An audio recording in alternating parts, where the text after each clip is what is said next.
श्री स्वामिनी लाडली जी के चरण कमल की रज का सेवन किए बिना, उनकी आराधना किए बिना, रजोपसेवी रसिकों के बिना और जो चरण चिन्हों से युक्त भूमि इस वृंदावन धाम का आश्रय वास लिए बिना कोई श्याम रंग में कैसे रंग सकता है। जब ये श्री जीव गोस्वामी जी ने इस पर विचार किया, सखी हो श्याम रंग रंगी, आहा देखी बिकाए गई वह मूर्ति, सूरत माही पगी सखी हो श्याम रंग रंगी। इस पद की आंतरिक वृत्ति को देखकर कि जब सो रही हूं तो स्वप्न में वो समाया है, और जब जग रही तो सामने, तो वो कौन श्याम सुंदर है जो गाय चराने जाते हैं। वो तो मेरे आंखों के सामने जागृत स्वप्न सुषुप्ति स्फुरत में, जागृत है या स्वप्न है या सुषुप्ति है, वो हर समय मुझे कभी छोड़ता नहीं। तो गाय चराने कब गया? बोले किससे कहूं कोई विश्वास नहीं मानेगा, कासो कहो कौन पति आवे। अब अगर बात करेंगे तो एक वार्ता मात्र लगेगी, क्योंकि कोई कैसे जान सकता है। गदाधर जी कहते हैं हृदय की बात, ये तो गूंगे का गुड़ स्वाद जैसा, मूका स्वादनवत। ब्रजेश्वरी श्री लाडली जी की चरण रज के बिना और उनके रसिकों के बिना कोई श्याम रंग में रंग जाए, असंभव। कहां की है पद रचयिता, पता चला अमुक नगर के। ठीक है, पत्र लिखा जीव गोस्वामी ने कि मैं इनसे मिलना चाहता हूं, कैसे श्याम रंग में रंग गए। है तो स्थिति गाढ़, पर बिना वृंदावन के, बिना वृंदावन की रज के, बिना वृंदावन रज के प्रेमियों के ऐसा कैसे हो सकता है। अनाराध्य राधा पदाम्भोज रेणु मनाश्रित वृंदा टवीम तद पदांकाम असंभास्य तदभाव गंभीर चित्तान कुतः श्याम सिंधो रसस्यावगाह। आश्चर्य है ये बोल रहे मैं श्याम रंग में रंगी हूं, पर पद बता रहा है कि श्याम रंग में रंगी है, क्योंकि वाणी कैसे रंग चढ़ा हुआ है, कितना चढ़ा हुआ है, ये वाणी बता देती है अनुभवी जनों को, जो उसी रंग में रंगे हैं। प्रपंच में रंगे हुए जनों को प्रपंच की वाणी समझ में आएगी, और भगवत रंग में रंगे हुए जनों को भगवत वाणी। पत्र लेकर के जीव गोस्वामी का उनके निजजन गए, जिस नगर में गदाधर भट्ट जी का वास था। पहले बाहर ही शौच आदि जाया जाता था, कुआं आदि में स्नान होता था। प्रातः कालीन वहां पहुंचे तो कुआं में बैठे हुए दत्तवन कर रहे थे। उनसे पूछा कि हम भाई गदाधर भट्ट से मिलना चाहते हैं, वृंदावन से आए हैं। पूज्यपाद प्रातः स्मरणीय श्री जीव गोस्वामी जी ने उनको मूर्छित हो, वृंदावन मूर्छित हो गए। वो लगा कि क्या हो गया इनको, कुछ उत्तर ही नहीं दिए, मूर्छा खड़े हैं। कोई आसपास, तब दूसरे लोग जब कुआं में जल लेने आए, वो भाई इनको क्या हो गया, तुम्हारे गांव में कोई गदाधर भट्ट जी रहते, उनके लिए हम बोले ये गदाधर भट्ट ही तो है जो मूर्छित हो गए। देखकर आश्चर्य, वृंदावन नाम सुनते ही हम वृंदावन से, यह है आश्रय। बोले वृंदावन का आश्रय कैसे लेना चाहिए, ऐसे जीवन है वृंदावन, प्राण है वृंदावन, सर्वस्व है वृंदावन। जैसे कोई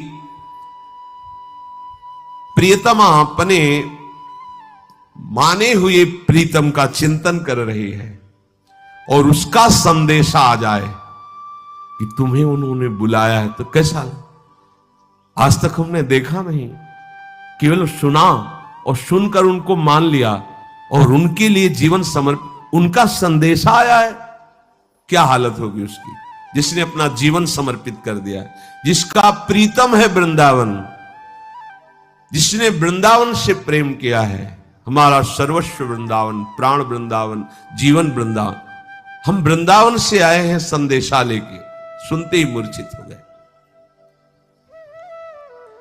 जब ये पता चला कि यही श्री गदाधर भट्ट जी है, तब उनका वो जो पत्र पढ़ करके आश्चर्य हुआ था, वो बात चली गई कि जो इतना वृंदावन का प्रेमी है, इतना गाढ़ आश्रय है, उनके लिए ऐसा प्रेम दुर्लभ नहीं है। जल से मुख प्रक्षालन किया, मूर्छा दूर हुई, वो उठकर बैठे, पत्र दिया कि पूज्य श्री जीव गोस्वामी जी ने आपके लिए, बार बार हृदय को संभाल रहे हैं कि वृंदावन का प्रेमी अपनी स्मृति में मेरे को लाया, भाव में भरे हुए, वैसे ही लोटा बाल्टी सब छोड़ दी, चल पड़े। यह है वृंदावन का समर्पण। अब प्रीतम का बुलावा आया है तो घर में थोड़ी लौट के जाके बताना है कि हम जा रहे हैं वृंदावन, सुनो अब देखना तुम सब, हम जा रहे हैं वृंदावन। वहीं से कुआं से ही चल पड़े। श्रीधाम वृंदावन उमगते हुए आए। आनंद मगन वो दोनों संत जन हैं जो पूज्यपाद श्री जीव गोस्वामी जी ने भेजा था।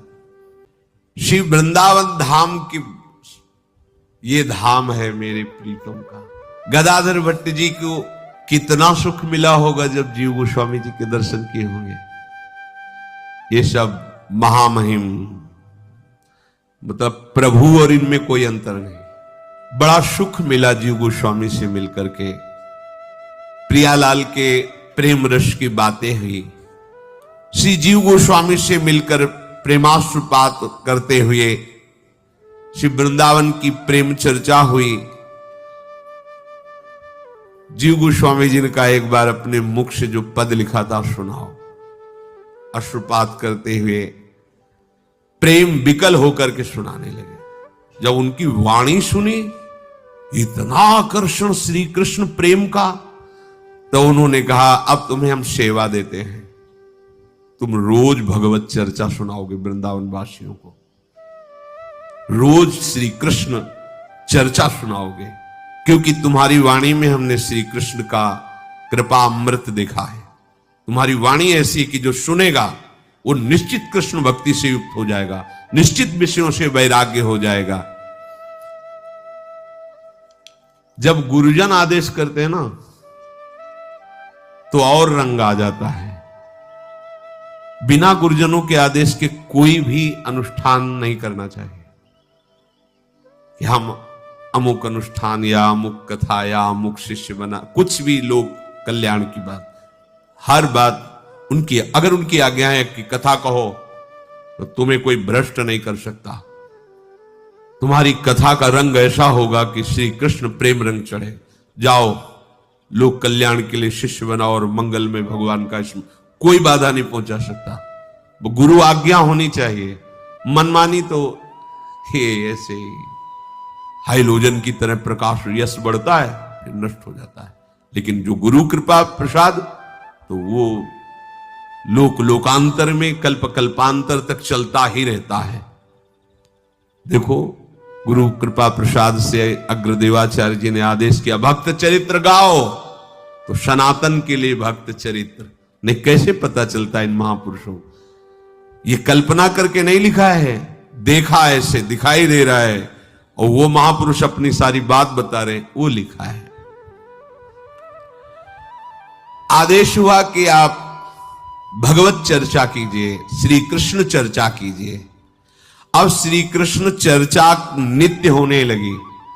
कथा का ऐसा रंग बढ़ा कि शास्त्रों लोग दूर दूर से आकर के श्री गदाधर भट्ट जी जब बोल सब मतवाले हो जाते हैं। अब जब भगवत चर्चा सुनेंगे तो सिद्धांत भी होता है, और सिद्धांत सुनेंगे तो उनमें फिर ब्रह्मचर्य संयम आदि होता है। वृंदावन के समीपी धरौरा गांव, वहां के एक राजपूत सरदार कल्याण सिंह, उन्होंने जब गदाधर भट्ट जी की कथा की महिमा सुनी कि सत्संग होता है बड़ा आकर्षणकारी, वो आए, ऐसा प्रभाव पड़ा कि अब वो कथा का ही चिंतन करते हुए फिर दूसरे दिन का फिर वो तो कथा के रसिक हो गए। उनका हृदय ये निश्चय करने लगा कि अब मुझे कोई भोग नहीं चाहिए, अब श्री कृष्ण चाहिए। यही है सत्संग का, यही फल है। भोगों से राग हटने लगे, देह भाव मिटने लगे, श्री कृष्ण अनुराग बढ़ने लगे। अब वो पत्नी जो थी उनकी, न ये हंसते न बोलते, घर जाते गंभीर मुद्रा में अपना प्रसाद पाया चल दिया, एकांत बैठे नाम जप कर रहे, कथा के विषय में चिंतन कर रहे। अब गृहस्थी में तो सब लीलाएं होती हैं। अब वो काम वेदना से पीड़ित हुई, इनके समीप गए, न बात किए, न देखे, न बोले। तो उसको लगा कि गदाधर भट्ट जी ने तो हमारा सर्वनाश कर दिया। ये जब से कथा में जाने लगे तभी से ऐसा है। अब क्या करूं? हमारे पतिदेव हमारे हाथ से निकल गए, हमारे काम के नहीं रहे। अब कैसे वापस करूं? निश्चय किया ऐसी युक्ति रचूंगी कि जो कथा वाचते हैं ना, इन्हीं का मुंह काला करूंगी। तभी अश्रद्धा होगी, उनसे अश्रद्धा होगी तो फिर हमारी बात बन जाएगी। ये बड़ा विचित्र खेल होता है। श्री तुकाराम जी महाराज जब कीर्तन करके भगवद यश करते तो सब सुप्रवाह आनंद मगन। तो तुकाराम जी से भाव नहीं रखते थे, पर किसी ने जो उन पर भाव रखते, कहते एक दिन चलो ना उनको ले। उनको तो ऐसा आकर्षण हुआ कि शिष्य बन गए। अब वही बात, अब यहां नारद सिख जे सुने नर नारी अवश्य भवन तज हो, भिखारी मूड़ मुड़ाओ रज लगाओ पीले पहनो चलो हटो। बोले गृहस्थी कोई बात नहीं, चलेगा, पति पत्नी दोनों बैराग्य ले लो, रहो एकांत, भजन करो, श्री जी का चिंतन करो।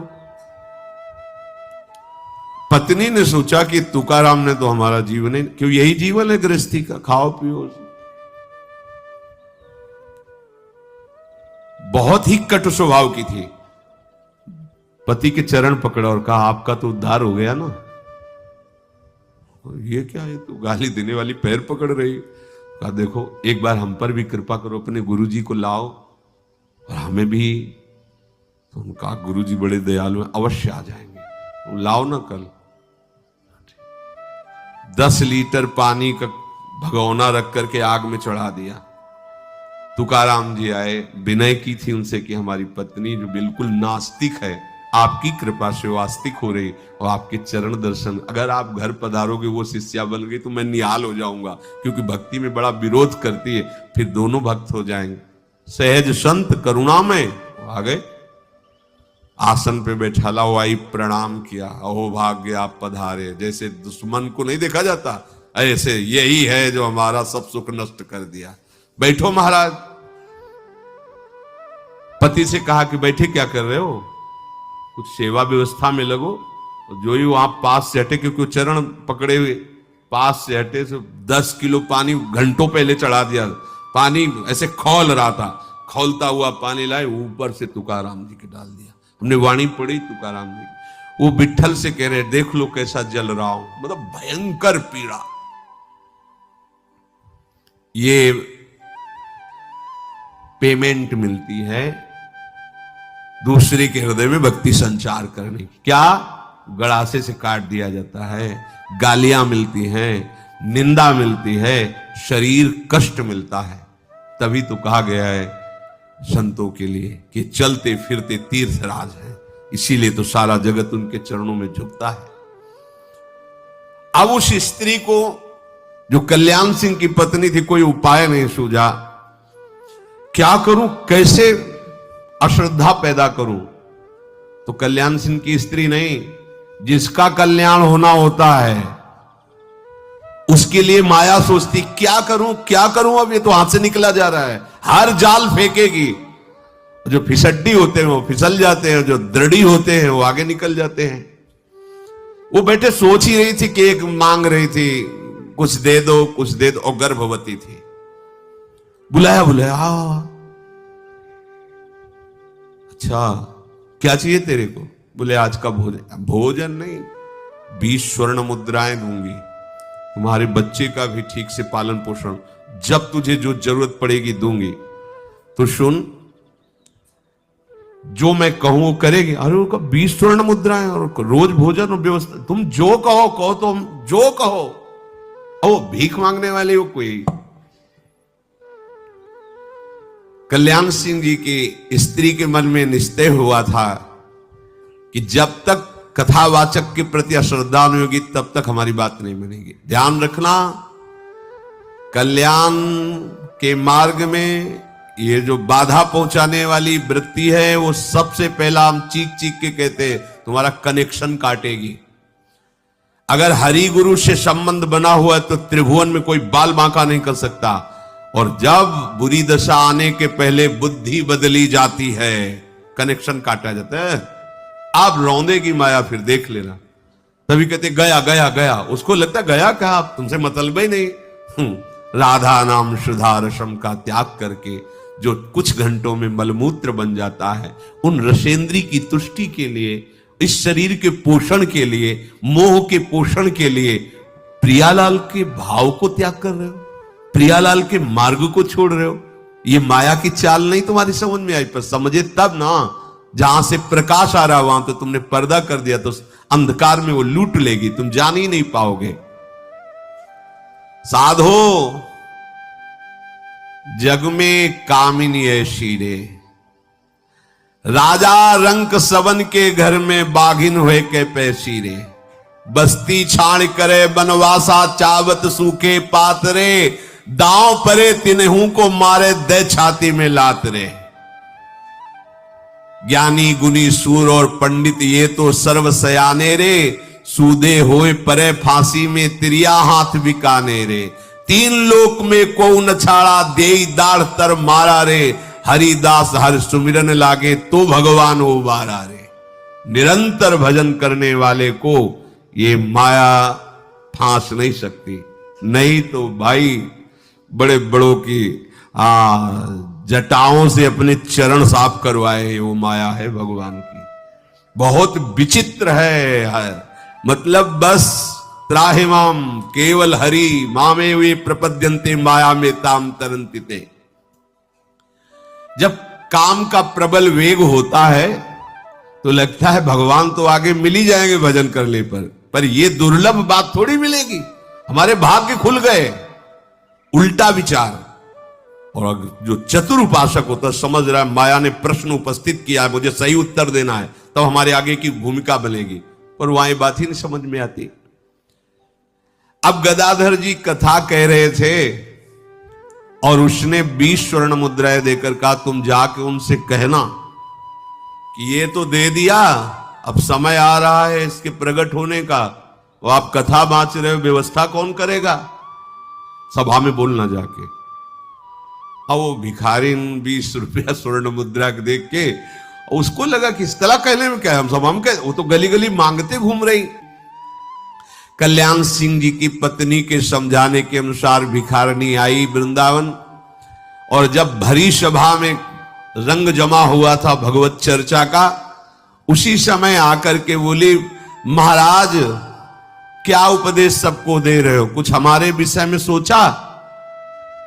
ये जो आपने गर्भ धारण करवाया है, गर्भवती किया है, अब इसका समय आ रहा है और आप यहां कथा बात कभी दोबारा पूछा नहीं, आप हमसे बात नहीं की, तो कुछ तो व्यवस्था आप कर दो। भिखारनी का लोभ ऐसी गलत बात बुलवा रहा था। सब सभा सन्न रह गई। उनमें जो कच्चे थे, ऐसा सबके सामने तो ज्ञान वैराग्य भक्ति को भिखारी को गर्भवती कर दिया। अरे ऐसे लीला ऐसे है, सब पाखंड का बोलबाला है, उठे चल दिए। जो सच्चे थे उन्होंने कहा इसको जान से मार डालेंगे। ये हमारे गुरुजी के प्रति ऐसा कैसे बोल गई, ये धूर्त है, ये कोई छल है, कोई नाटक किया जा रहा है, मैं इसे जान। हाहाकार मच गया। अब रंग भंग तो हो ही गया। गदाधर भट्टी जी ने कहा शांत शांत शांत, सब शांत रहो। कहा आओ आओ बैठो। मैं तो नित्य ही तुम्हारा स्मरण करता हूं, क्या तुम्हें पता नहीं? किससे बात कर रहे, जान रहे हो? यही तो बात होती है ना। मैं तो नित्य ही तुम्हारा स्मरण करता हूं। किससे बात कर रहे हैं? छलिया श्याम सुंदर से। मैं तो नित्य ही तुम्हारा स्मरण करता हूं, क्या तुम जानते नहीं हो? बड़ी कृपा की दो, जिसका स्मरण करते हो इस रूप में आया। आओ, बहुत अच्छा किया, मुझे दर्शन दिए आप आकर के। बैठो, जिसने ये दिया है वही व्यवस्था करेगा। कैसी चतुराई से बोल रहे, अभी भक्त की, जिसने ये दिया है वही व्यवस्था करेगा। और मैं तो रोज तुम्हारा स्मरण करता था। अब कोई समझ नहीं पा रहा कि मतलब महाराज जी तो ऐसे बात करे जैसे पूर्व परिचित हो। क्या कुछ है क्या चक्कर? बड़ा विचित्र है माया के। यही ऐसे पॉइंट हैं जिनमें बड़े बड़ों को फिसला दिया जाता है। यही ऐसे पॉइंट हैं जहां से भगवान की भक्ति जनित जो प्रकाश हो रहा है उसमें अंधकार फैलाने का माया, ये उसके अमोघ बाण हैं। भगवत कृपा से व्यर्थ हो जाए तो हो जाए, नहीं तो अमोघ बाण है। एक बाण मारा, पूरा का पूरा यश धूल धूसरित कर दिया। श्रोताओं के मन में बड़ा ही अंदर दुख हो रहा है। शांत शांत कह के बैठाल तो दिया, पर कहने लगे मेरा हृदय अब भी कह रहा है कोई छल किया जा रहा है, ये कोई नाटक किया जा रहा है। पर ये महाराज ऐसा कैसे बोल रहे हैं कि मैं तुम्हारा स्मरण करता था, जिसने दिया है, मतलब जिसने दिया वही पालन करेगा। तुम बैठो ना, मतलब अगर मेरे प्रति संबोधन कर रही थी कि आपने तो अब कह क्या रहे, जिसने दिया वही पालन कर, तो लोगों क्या ले रहे कि बात सत्य है ना, मिल रही है ना बात। कोई कोई कहता कि ये सत्य कह रही, क्योंकि महाराज भी बोल रहे हैं। जो समर्पित चित्त के थे वो चिल्ला चिल्ला के रोने लगे कि मैं अपने प्राण दे दूंगा, लेकिन ये बात बर्दाश्त नहीं कर सकता। अब हाहाकार मच गया पूरी कथा में।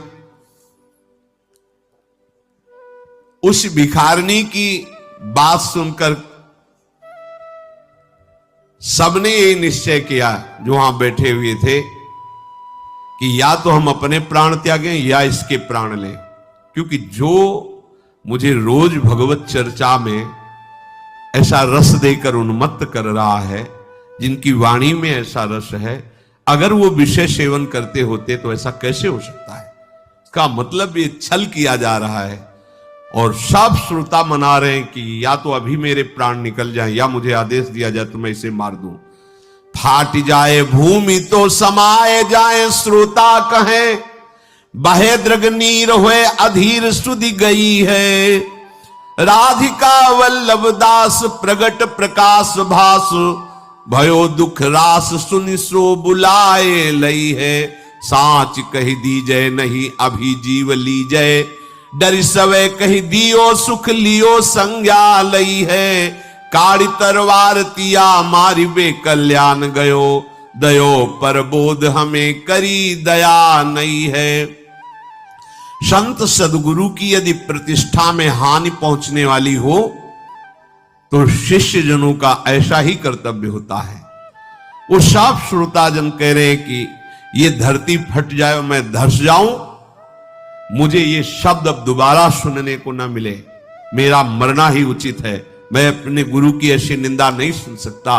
और दुखी होकर नेत्रों से आंसू बहाने लगे।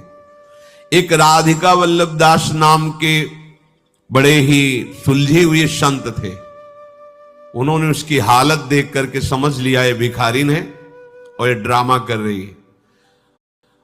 उन्होंने गदाधर भट्ट जी से कहा बस 2 मिनट, मुझे कुछ इसकी हानि नहीं करूंगा, बस 2 मिनट समय दे दीजिए।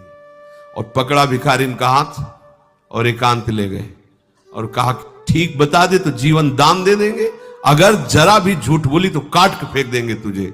और कितनी दम उसमें। तत्काल रो के बोलने लगी कि मैं तो 20 स्वर्ण मुद्राओं के कारण ऐसा, कल्याण सिंह की पत्नी ने मुझे ऐसा ऐसा, चल सभा में बोल। सभा मिला तो उन्होंने बताया कि कल्याण सिंह की पत्नी 20 मुद्राएं दिखाई, स्वर्ण मुद्राएं दी और उन्होंने कहा ऐसा ऐसा बोल देना, बस तुम्हें केवल बोल देना है। तो मैंने आकर बोल दिया है ऐसा।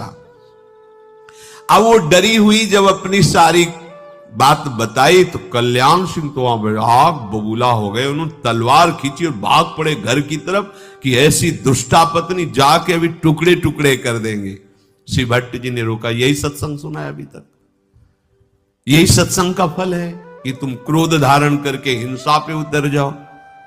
अरे भाई, हमारा कार्य है अपने मार्ग में दृढ़ रहना, माया का कार्य है हमारे कार्य में बाधा पहुंचाना।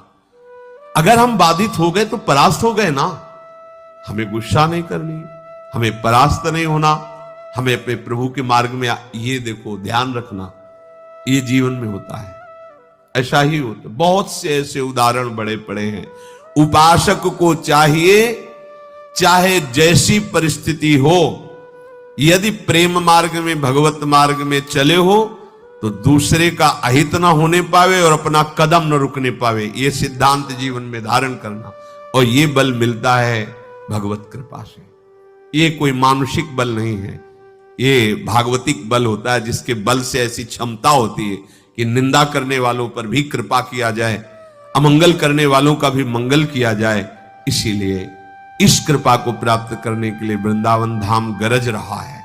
यहाँ के रसिक जन, यहाँ की रजरानी आपको ऐसा समर्थ बना देंगी, कोई भी माया का प्रभाव आपको परास्त नहीं कर पाएगा। सदैव श्यामा श्याम के निरंतर चिंतन में रहिए और लक्ष्य सामने रहे कि मुझे इसी जन्म में भगवत साक्षात्कार करना है। निश्चित हो जाएगा, आपका लक्ष्य ही आपको भगवत प्राप्ति है। लक्ष्य विहीन जीवन किस काम का? जब मन आया माला चला ले, जब मन आया मन मानी आचरण, ऐसा नहीं।